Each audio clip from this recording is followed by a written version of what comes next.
Bom dia, meus amigos Ivan Longo e Antônio Melo. Bom dia. Segunda-feira, 30 de setembro, por ser a reta final do primeiro turno, por eu estar em São Paulo e ter tido a oportunidade de ir ao evento de ontem do Guilherme Boulos com a Marta Suplicy no Jardim Damasceno, zona norte de São Paulo, ali na região da Brasilândia, né? Jardim Damasceno, para quem não é de São Paulo, é onde o MTST, movimento que era dirigido pelo Guilherme Boulos, fundou a primeira cozinha solidária. Então, ele tem um apoio significativo ali na região. E eu trouxe essas imagens porque é uma campanha muito diferente. Então, como aqui é o tema de mídia, né, é uma campanha muito diferente de qualquer campanha que a gente já viu na história.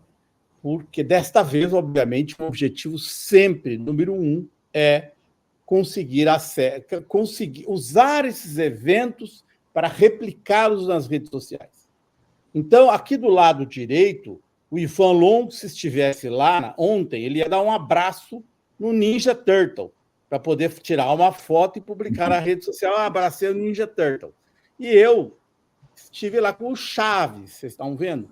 Por quê? Por que vão o Chaves, o Homem-Aranha, o Ninja Turtle? É por causa das crianças. Primeiro que isso aí, do ponto de vista midiático, cercar o Boulos com esses personagens alivia a ideia de que querem vender do Boulos de invasor de terreno, né? É a ideia que os adversários... E segundo, porque atrai muito as crianças, né? Então, os pais levam, tiram uma foto, postam na rede social e aí, indiretamente, acabam empurrando. Quer dizer, é uma campanha muito diferente de tudo que a gente já viu. Aí o menino vibrando, dançando junto com o Homem-Aranha atrás, acho que é o Jaspion, enfim. E é uma criança, essa criança não vota, mas os pais votam. Essa foto do menino dançando com Boulos e Marta aqui no peito, provavelmente vai para a rede social, acaba ajudando, cria uma simpatia. Então, é campanha muito diferente. E aí, vocês podem ver lá no fundo, ó, tem aquele... Como que é eu já joguei muito jogo. Mário, tá lá, o Mário lá atrás, tá vendo?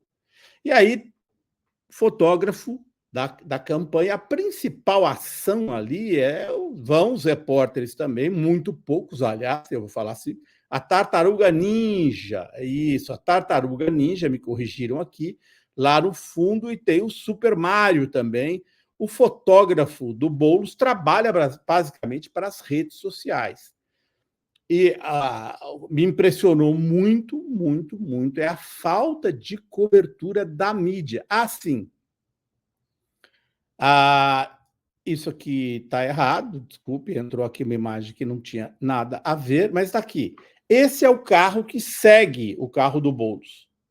E vocês podem ver aqui que é um carro com 4 pessoas. É um cinegrafista, um fotógrafo, uma pessoa que produz vídeo para redes sociais e acho que um repórter. Enfim, são 4 pessoas do Boulos que trabalham praticamente exclusivamente para as redes sociais, para ir replicando e colocando em rede social, produzindo imagem para a rede social. E aí, na frente desse carro aqui, vai um tipo de um trenzinho, um carro para os repórteres. Eu até fui convidado para subir nele, não subi porque eu já estava lá desde madrugada, praticamente, para pegar tudo desde cedo. Eu queria ver o clima de campanha, mas tinha praticamente nenhum repórter. E aí eu fico me perguntando, Ivan Longo, Antônio Melo, como é que a Folha, como é que o Estadão, o Globo, a Jovem Pan, a Revista Oeste, como é que eles escrevem sobre a campanha do Boulos? Eles não vão. Eles não vão. É só fofoca de bastidor? Você só tem clima. Aliás, a Folha publicou recentemente uma carreata esvaziada do Boulos. Quando é para descer a lenha, eles vão, mas se eles não comparecem, gente, como é que eles podem saber o que está se passando na campanha? E eu falo mesmo dos grandes comentaristas que eu vejo em sites, inclusive, de esquerda, porque pontificando sobre a campanha. Se você não vai, filho, como é que você vai saber? Não estou dizendo que eles nunca vão, mas ontem é a reta final, era um domingo de reta final de campanha. Praticamente nenhum repórter estava lá. Bom, o Boulos tem a sorte de contar com gente muito entusiasmada. E aqui sou eu, como repórter, que peço desculpas a esta jovem que aparece aqui, porque eu fiz as anotações, eu estava filmando, eu estava fotografando, eu anotei, e na correria, porque é uma correria a campanha, gente, vocês vão ver, eu vou passar no 11h30 daqui a pouco um vídeo de 7 minutos. É a correria, o candidato está aqui, você quer fotografar, e aí eu perdi o papel, o bloquinho de anotação onde eu tinha anotado os nomes, mas o Boulos ainda tem a sorte de contar na periferia com os militantes tradicionais. São poucos, mas está aqui esta moça com a camiseta que ela comprou especialmente do Lula, né? É raro ver isso na campanha do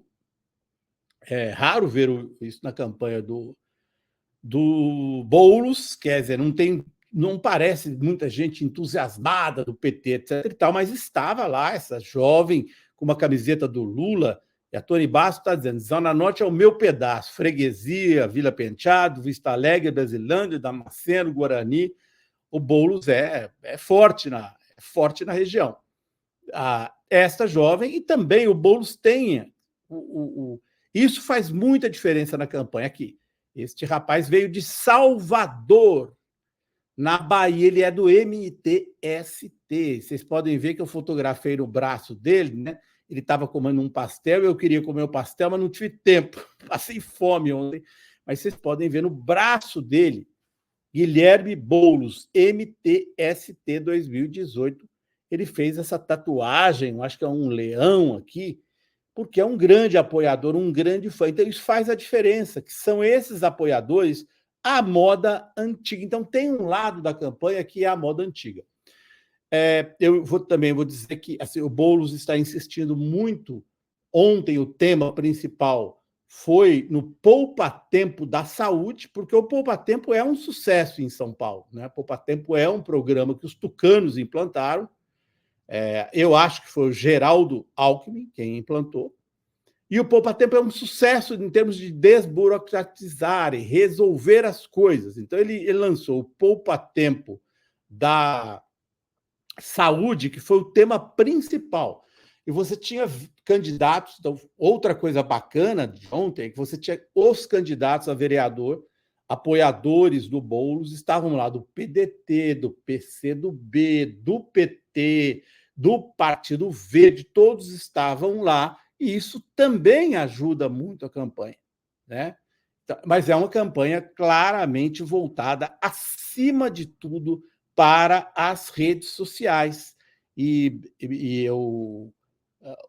O Boulos chegou, o Boulos tirou 100 a 150 selfies, né? É curioso. Primeira coisa que o Boulos fez ao chegar foi tirar selfie com todo mundo, porque, obviamente, rede social funciona muito para propagar. Então, ele tirou 150, 200 selfies, atendeu todo mundo. E aí eu vi uma coisa, infelizmente, eu não pude me aproximar suficientemente para registrar, e a campanha do Boulos aparentemente também não conseguiu. Era um jovem que abordou o Boulos no meio da multidão, falando do Marçal. E aí o Boulos dizia para o jovem, e eu pude ouvir a distância, mas o Marçal não vem na periferia. Então, como vocês viram ontem, o Marçal foi à periferia, foi ao Grajaú, mas aí tinha um bando de gente com as cadeiras, e o Marçal teve que sair vazado da periferia. Então, nessa reta final, eu registro essa tentativa do Boulos, que eu já vinha falando ao Mauro Lopes, de conquistar os votos do Lula na periferia. E agora, uma das fake news que estão lançando, então vocês já fiquem avisados, é de que, como disse o podcast aqui, estão tentando falar que o número do Boulos é o 13, para anular votos do Boulos. E um segundo ponto que eu queria dizer é que o Boulos já, de certa forma, está já pensando numa campanha de segundo turno contra o Ricardo Nunes, se apresentando como o candidato da periferia, o candidato dos pobres, o candidato que vai colando muito na imagem do Lula. Vai dar certo? Nós não sabemos. Nós não sabemos se vai dar certo ou não essa estratégia, mas é certamente focada totalmente nessas regiões do extremo de São Paulo, né? E, mais uma vez, eu enfatizo a minha grande surpresa, aqui o Renato Francisco Clemente nos ajudando. Poupa Tempo foi criado pelo Mário Covas, a primeira unidade foi a da SES, sim.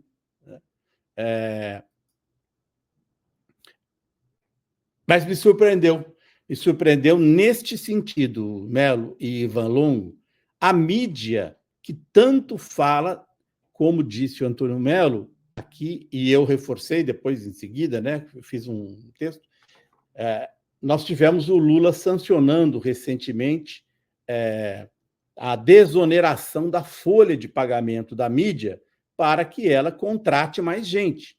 Mas, diferentemente do que ela prometeu, para conseguir a desoneração da folha de pagamento, ela não contrata. Então, eu fiquei muito surpreso, porque a certa altura, quando eram 7, começou às 9, quando eu cheguei lá umas 7, 8, eu fiquei procurando os repórteres, porque, em geral, nas campanhas anteriores, Ivan e Antônio Maria, eu já fiz várias campanhas, né?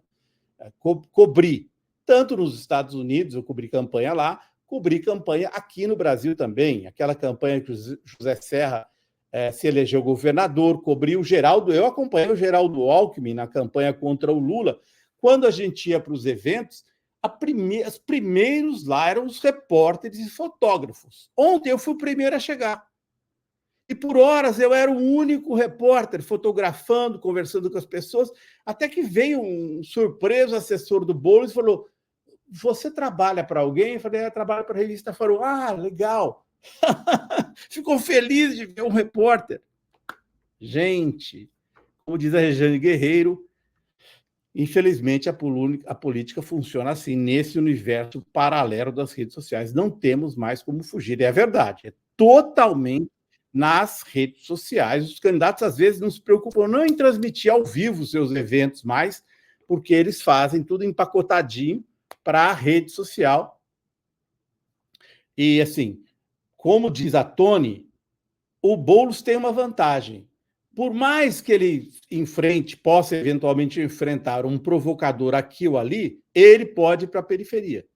O Nunes e o Marçal têm dificuldades. Está aqui a Tony. A única vez que o Nunes veio aqui, Zona Norte, foi quando afundou a obra do metrô na Marginal Tietê. Veio escoltado... Ah, não é Zona Norte, então. Foi quando afundou a obra do metrô na Marginal Tietê. Veio escoltado pela PM e ficou 15 minutos. De fato, se já é difícil para um cara como o Boulos enfrentar um provocador aqui ou ali, o Marçal e o Nunes têm muito mais dificuldades para ir a esses extremos de São Paulo, que estão abandonados. Ontem, por exemplo, antes do evento, tinha uma jovem, desculpe não ter trazido a foto, ela estava limpando o local do evento, mas você viu o rio completamente lotado de sujeira ali no Jardim da Macena. Ou seja, o Nunes só está aí para a periferia quando é época de eleição. Fora disso, azare-se a periferia de São Paulo. É com você, Ivan. Cezinha, muito bom. Antes, só um comentário rápido sobre essa sua avaliação de que tinham poucos repórteres, né, na campanha do Boulos. Um dos efeitos disso, da imprensa não acompanhar, né, é fazer colocações que não correspondem tanto à realidade, né? No debate que houve da Record no sábado, né, eu me recordo que um dos repórteres perguntou para o Boulos, nessa reta final de campanha, agora na última semana, a Marta Suplicy vai estar mais presente na sua campanha, nos seus comícios, sugerindo que ela não estivesse, né? No entanto, em todas as últimas carreatas, feitas pelo Boulos, a Marta Suplicy estava presente, né? Então, a não presença desses repórteres, dessa cobertura em loco, né, acaba trazendo versões que não correspondem tanto à realidade assim, né? Inclusive, a Marta estava lá, chegou atrasada, o Boulos ficou esperando, aliás, o Boulos ficou meio irritado com isso, ela chegou 10 minutos mais tarde, mas estava lá, foi simpática, subiram no carro e ali tem apoiador. Eu acompanhei e eu vi. Você, quando começou a carreata, eu não pude acompanhar a carreata todinha, porque eu cheguei lá às 7 horas da manhã e já era quase meio-dia, estava morto. Não deu para ir até o fim, mas o começo todinho da carreata, eu acompanhando, tinha gente, apoiador do Boulos. O Boulos pode, como diz a Tony, o Boulos pode entrar na periferia. Isso ele pode entrar na periferia, vai ter um xingando, vai ter o cara com cara feia, mas ele tem condições de conversar com o povo da periferia de São Paulo. O Boulos e principalmente a Marta também, né? Assim, a Marta, ela tem muita popularidade na periferia de São Paulo, pelos seus anos como prefeita, e a gente deve dizer também que a campanha do Boulos é a campanha que mais destaca a sua vice, né? Se você pegar o slogan do Boulos, é Boulos e Marta, com Boulos e Marta escrito no mesmo tamanho de fonte, né? Todos os outros candidatos a prefeito colocam lá Nunes, o vice está bem pequenininho embaixo, ninguém sabe o nome, né? Então é bem curioso a imprensa. Exatamente. Então é muito curioso a imprensa questionar o Boulos sugerindo a falta de presença da Marta, sendo que ela é a vice mais destacada entre todas as candidaturas, né? Enfim, a falta que faz um repórter em loco, como a Zenha colocou aqui. Bom, vamos lá. Hoje eu trouxe outro assunto, a Zenha e Melo. Eu vi que mais cedo o Henrique esteve aqui no Fórum Café falando sobre os ataques de Israel no Líbano e tudo mais. Eu trouxe aqui mais um exemplo de como a imprensa vem tratando estes casos, né? Na semana passada, a gente comentou aqui sobre como a imprensa preserva o nome de Israel, né?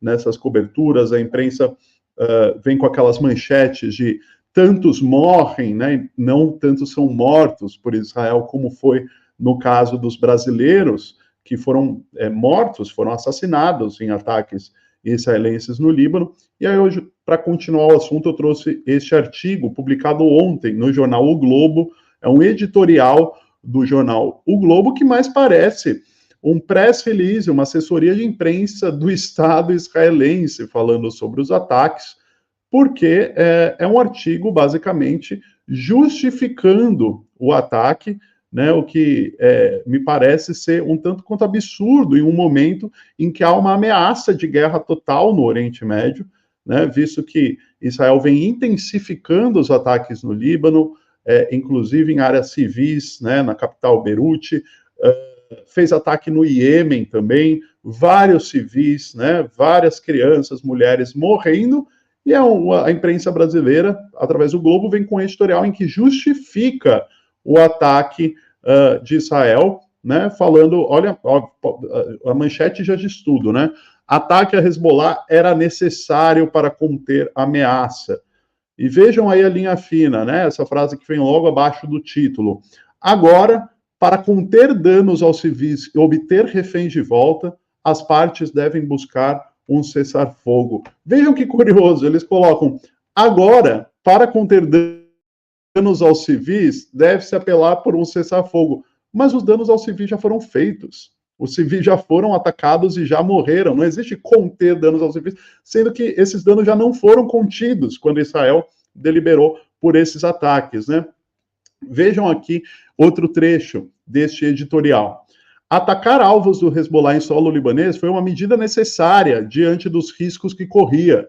Mas Israel sabe que a ação pode aprofundar uma guerra de custo elevadíssimo para sua própria população. A reação do Irã até o momento é incerta. Perto de completar um ano dos ataques do Hamas, a vitória israelense completa, com a aniquilação total de Hamas e Hezbollah, continua uma promessa distante. Realisticamente, já seria uma grande vitória deixar em ruínas o poder de fogo de seus adversários.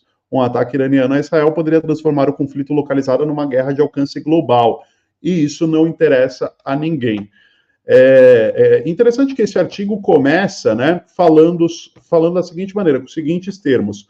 Horas depois do monstruoso ataque terrorista do grupo palestino Hamas em 7 de outubro do ano passado, quando nem se sabia ao certo quantas centenas de pessoas haviam sido massacradas, sequestradas, eles começam. Israel começou a bombardear o Líbano, etc, etc, etc.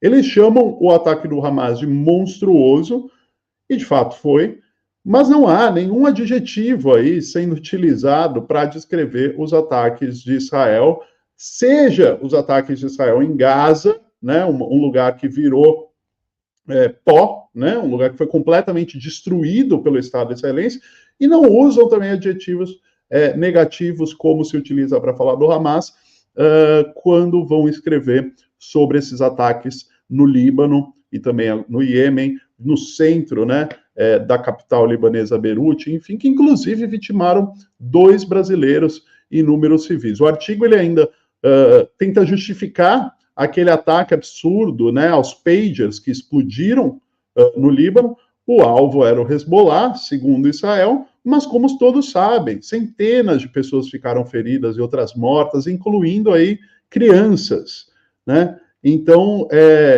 me parece um absurdo um veículo de imprensa fazer um tratamento tão distinto quando vai cobrir esses conflitos no Oriente Médio, né? Não ter sensibilidade alguma para falar sobre o massacre de palestinos em Gaza, não ter sensibilidade alguma para falar sobre o massacre de população civil no Líbano, e agora, além de não expressar essa sensibilidade, ainda tenta justificar este ataque, né? E aí, só para fechar, eu trouxe aqui a matéria que a gente divulgou na Fórum sobre o ataque de ontem em Israel, que pela primeira vez foi no centro de Beirute, a capital do Líbano, numa região movimentada.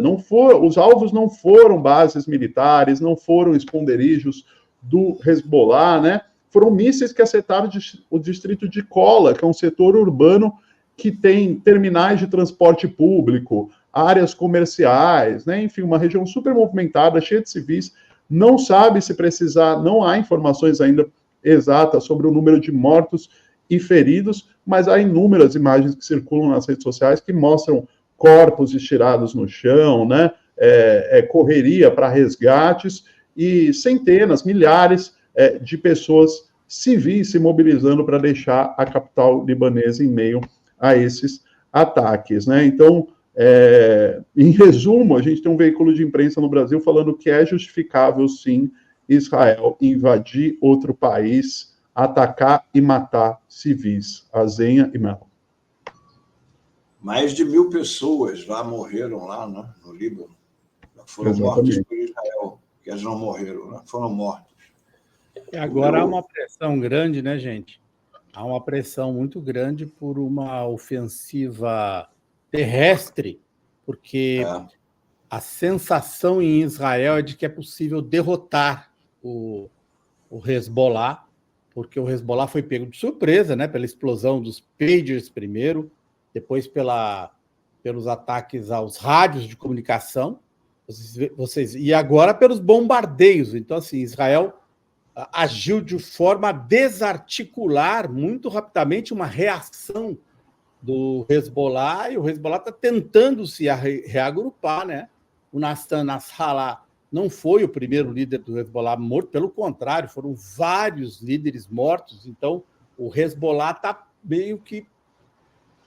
e aí, por isso que existe uma pressão grande em Israel por uma invasão terrestre, que é para desarticular. Agora já estão pensando em desarticular completamente. Será? Eu duvido. Eu acho que a invasão terrestre é um problema mais difícil, porque é o combate em terra, mas a avaliação é essa, né? Ao que parece, essa decisão já foi tomada. Quando eles o vão entrar Netanyahu lá, não vai parar. O Netanyahu não vai parar. Justamente, se entrar lá é porque eles têm a sensação de que é possível... E é o seguinte, como a política do Líbano é muito rachada, e o Hezbollah representa, vamos dizer, 30% da população, Israel quer mudar a dinâmica política de dentro do Líbano, né? Eliminando o Hezbollah e dando força a outros, já fez isso no passado, dando força a outras facções políticas de dentro do Líbano. Então, é uma situação muito complicada do Hezbollah e corre sério risco se Israel fizer uma invasão terrestre, porque só o fará, acredito nisso, Antônio Melo, se achar que realmente pode dar um golpe muito, muito forte no Hezbollah para enfraquecê-lo profundamente. Eu acho que eles já tomaram essa decisão, já botaram as tropas lá na porta. Para mim, não vai ficar só na porta, como eles fizeram em Gaza. Vão entrar. Aqui, voltando aqui para o Brasil, lá para São Paulo, aquilo que a gente vem comentando aqui, né, os malefícios do jornalismo declaratório sem contextualização. A agência pública fez uma reportagem do Bruno Fonseca, mostrando a apuração de 2 institutos, pesquisando como a cobertura, como o jornalismo declaratório levantou a bola do Marçal. Muita gente fala apenas nas redes sociais, que foram as redes sociais que levantaram o Marçal, mas não foram apenas as redes sociais. Vamos para o segundo slide, por favor.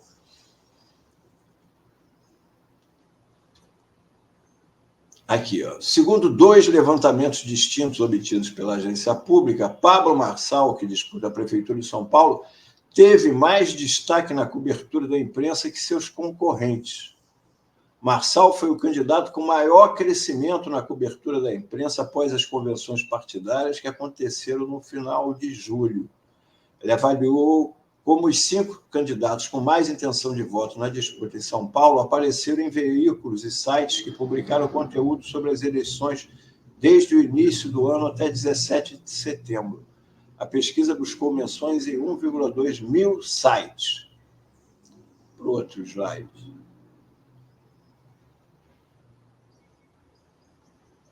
Outro levantamento, realizado pelo especialista em monitoramento de redes Pedro Barciela, que é autor no blog Essa Tal Rede Social, buscou links de matérias que mencionam no título Marçal ou demais candidatos entre 22 e 28 de agosto. O resultado é que Marçal foi o tema de 4.000 matérias no período, mais de 3 vezes a quantidade de conteúdos sobre o seu adversário Guilherme Boulos. Na época, Marçal esteve em ascensão nas pesquisas de intenção de votos em São Paulo, chegando a figurar em empate técnico no primeiro lugar, junto com Boulos e Nunes. Marçal trabalha com as deficiências do jornalismo declaratório de forma muito eficiente, afirma o pesquisador. Ele aponta que algumas das matérias sobre o político são baseadas nas falas ou respostas de Marçal. Um dos exemplos é uma série de matérias que repercutem o que o político disse após a Justiça Eleitoral de São Paulo decidir pela suspensão de perfis nas redes sociais por abuso de poder econômico. Aí, aspas lá da imprensa. O empresário Pablo Marçal, candidato à Prefeitura de São Paulo, afirmou ser alvo de perseguição, traz uma reportagem. Uma das falas da live, que é reproduzida na matéria, é: eu sou só um garoto de 37 anos, acabei de entrar na política. Estão tão preocupados comigo por quê? É isso o jornalismo declaratório. Não é? É o jornalismo que não contextualiza. Então, faz o jogo do Pablo Marçal. Quando a pessoa bota ali que o empresário Pablo Marçal afirmou ser alvo de perseguição, ele é só um garoto de 37 anos que acabou de entrar na política e estão preocupados com ele por quê? Está fazendo o jogo dele. Está fazendo o jogo dele. Esse jornalismo preguiçoso, que outro dia mesmo eu publiquei a importância de um jornalista como o Jânio de Freitas, não é? Eu mostrei lá que na campanha da presidencial de 2018 ele antecipou o movimento do que o Moro ia fazer, de distribuir a delação do Marçal. Ele antecipou a delação do Palocci. Ele antecipou, porque é um jornalista que sabe contextualizar. E, no entanto, mesmo a Folha tendo desoneração desde 2015, com o decreto da presidenta Dilma, para gerar empregos, Ela demitiu, talvez, aquele que seja o maior jornalista brasileiro vivo, que é o Jânio de Freitas. Ela demitiu às vésperas do Natal, 15 de dezembro de 2022, dito pela própria Folha, contenção de despesas. Foi demitido por contenção de despesa aos 90 anos, depois de mais de 4 décadas no jornal, nas vésperas de Natal, com a concessão de que poderia, olha, se você quiser, nós concedemos a você publicar mais uma coluna. Isso daí foi a grande coisa. Mas aí, para finalizar aqui o que eu estava falando, a autora do livro Pauta é uma arma de combate cita uma reportagem que repercute uma provocação de Marçal sobre Boulos em um dos debates. Segundo ela, é preciso que o jornalismo cubra todos os candidatos, mas é preciso se perguntar por que declarações ofensivas são trazidas, reiteradas e vão ser superdimensionadas nas redes do jornalismo. O jornalismo sempre foi atrás de audiência, mas é preciso ter uma responsabilidade enorme. É preciso se perguntar se isso é interesse público ou do jornal em engajar, em ter cliques e, portanto, mais tráfego, mais receita completa. E eu aproveito para dizer por que o Marçal vai hoje no debate da Folha, onde ele não iria, a Folha resolveu para poder... o interesse o Marçal vai lá apresentar propostas, já teve 2 debates aí, todo mundo viu, ele não tem nada para apresentar. Mas ele vai lá para quê? Para gerar audiência, para ver se ele dá uma cadeirada em alguém, se ele se joga em alguém. É isso. Não posso revelar o local, por motivos óbvios, mas tem uma publicação que eu conheço razoavelmente bem, que tem uma repórter ou um repórter trabalhando, e aí tem 5, 6, 7 jovens que pagam baixíssimos salários, viu, Melo, Ivan Longo e Mauro Lopes, só para fazer notícia a partir de rede social. É esse jornalismo declaratório que dá os cliques aí. Então, o repórter fica sentado na mesa, tadinho, são jovens, sentadinhos na mesa, vendo as redes sociais. O Marçal falou tal coisa. Pum. Um texto, pum. E publicam 20, 30 textos sem nenhum contexto, sem nada. E assim antiga rádio escuta. No passado era rádio escuta, né? Ficava o pessoal na redação, um monte de rádio, tá ouvindo e transcrevendo, né? Rádio escuta. Agora é a rede escuta. Perfeito. Antes era a rádio escuta, que só servia como base para a gente decidir o que ia fazer de reportagem. Hoje vai direto. Hoje vai para o ar. Isso aí. Gente querida, valeu. Bom, semana, eu imagino que a eleição vai ser tema de vários fórum mídia, ou pelo menos parcialmente, de todos os fórum mídia, até o sábado, realmente reta finalíssima aí, domingo, eleição municipal em todo o país. Tenho dito aqui, é a eleição municipal com maior repercussão nacional que a gente tem em muitos e muitos anos. Já me desculpando antecipadamente com o público e com vocês, Mauro, Ivan e Antônio Melo, porque nessa reta final eu vou acompanhar de perto a campanha do Boulos e porque a gente não sabe, né? Do Marçal e do Nunes em loco. Mas desde que eles saiam do estúdio, né? Tem que sair do estúdio para a gente poder ver o que está acontecendo na rua. Se eles ficarem trancados no estúdio só fazendo rede social, não tem como acompanhar. Mas só me antecipar que eu, então, possivelmente não estarei aqui em alguns fóruns mídia, porque bate com o horário. Isso aqui começa muito cedo, os eventos do Boulos que vão acontecer, começam muito cedo, tem que deslocar muito longe, então provavelmente não estarei aqui, tá bom? Legal. Mas no dia seguinte, mandarei informações. Boa semana para nós. Valeu, gente. Boa semana para todos. Tchau, tchau.